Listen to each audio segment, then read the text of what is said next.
But anyway, so I was picked on and teased when I was younger, and it kind of came to a head when I was like 12 years old. So I was in 8th grade at that time, and I got jumped by a group of kids who were picking on me and making fun of me. And they beat me for 5 minutes. So they beat me from the time the bell rang until the time the next bell rang for you to be in class, which was a 5-minute gap. And so it was like a group of 5 or 6 kids. I remember us getting into the argument in the locker room when time was about to expire for us to leave class.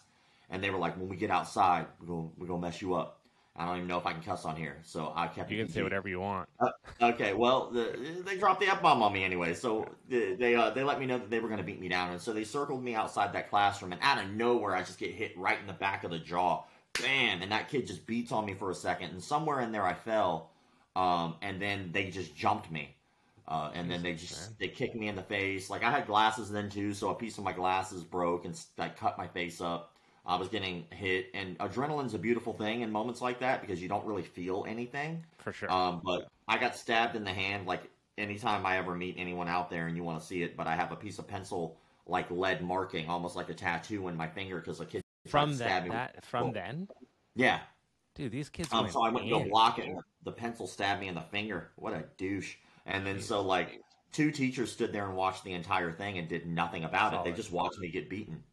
And a friend of mine who was always late to everything he's ever done in his entire life, but we were best friends now. At the time, we were just acquaintances.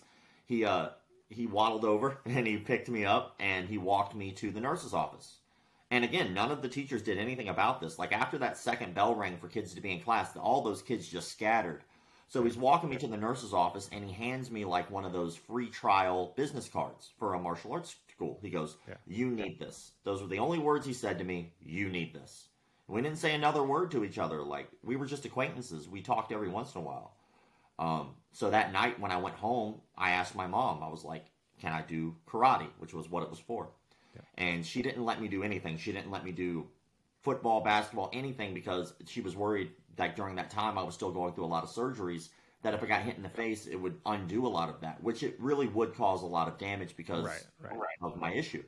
So that night she said maybe. And my mom is not a maybe person. She's a yes or no person. So it always stood out to me that she said that. So did she know what had happened at school that day? Yeah, like, I guess when you're, for lack of better words, I cannot stand the word bullying. I think it's the dumbest fucking word in existence. But I was bullied at school. And so because I was constantly being picked on and teased, like, I tried to hide a lot of that from my mom. I always felt like that was a burden. I didn't want to, like, cause major issues. And the truth is like, you know, the old adage that people used to tell you is, if you stand up to the bully, then they'll leave you alone. Well, yeah, if you fucking win, if you get your ass beat, you just chum the water. Now, publicly, everyone knows you suck at fighting, and now you got this beat down. Now you just chum the water to let all these other assholes know. They were like, I can't fight, but I could beat him up, you know? So it's like, you see it in the movie. It's when someone stands up, they rock the bully with one punch, and then they stand there, and the bully cowers away. But you're right. If you get your ass whooped in a standing up to someone situation, you've just proved that you can't stand up to anybody.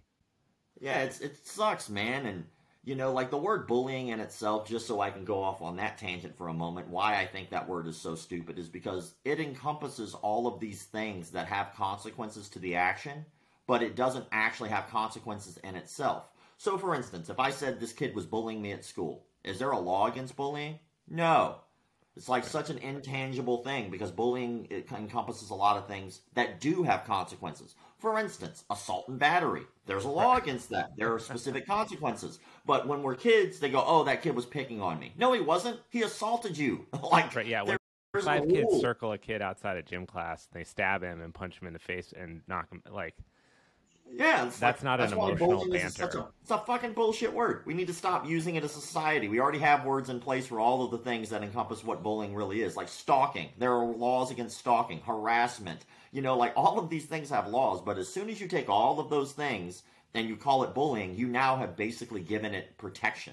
Like, words are powerful, and so when we say, oh, they were bullying you, like, no, motherfucker, they weren't. They were assaulting you. So let's deal with it as assault. Let's deal with it as what it really is. So anyway, it's my high horse about someone who was bullied and hating the word. Take the ride, yeah. So anyway, You get this card. Your mom kind of semi approves you doing it for the first time, and it's like, sure, maybe you Yeah, can and then try that out. well, the next month it was a surprise. So my birthday was the next month. It was April, and then I received like a gift. It was just one gift, and it was like a piece of paper, like it was like in a box. And so when she like pulled out the paper, it was a copy of my contract for the martial arts school. She goes, "I paid in full for a year," and Hell I was yeah. like, "Oh my god!" Like that was huge to me, and I know Yep. that that's not cheap. Um, Yep. and so I was like, "Man, that really meant a lot." So my birthday was the very first class I've ever taken. On that night, I went to the class. I thoroughly enjoyed it. Um, it changed my life. You know, it Were really you a did. fan Martial at arts. that point in your life? If you think back to that, were you a fan of like, are you idolizing Bruce Lee? Are you watching Bloodsport? Are you like kind of putting all these people in a space where you would call them cool and kind of look up to that type of thing? Or was karate something that was totally new to you? You're in there for the first time and it just kind of clicked. I mean, it was all fairly new. Like my acquaintance friend, I had hung out with him a few times, and I knew that he did karate. Yeah. You know, and I'd seen it on TV. I guess I just wasn't like a super fan of it. I was more into video games. I was more into anything that would allow me to be as isolated from other human beings as possible. Because from my experience at the time, human beings sucked balls. So I was like, this Yeah. fucking blows. Like I don't want to be around people because every time I'm around people, they pick on me, they tease me, they beat me up. You know, it's like I don't want to be around people, so I isolated myself, and I think that it gave me an outlet to understand that there are places on the planet that will just accept you. Period, regardless. Yeah. Like no questions asked, doesn't matter.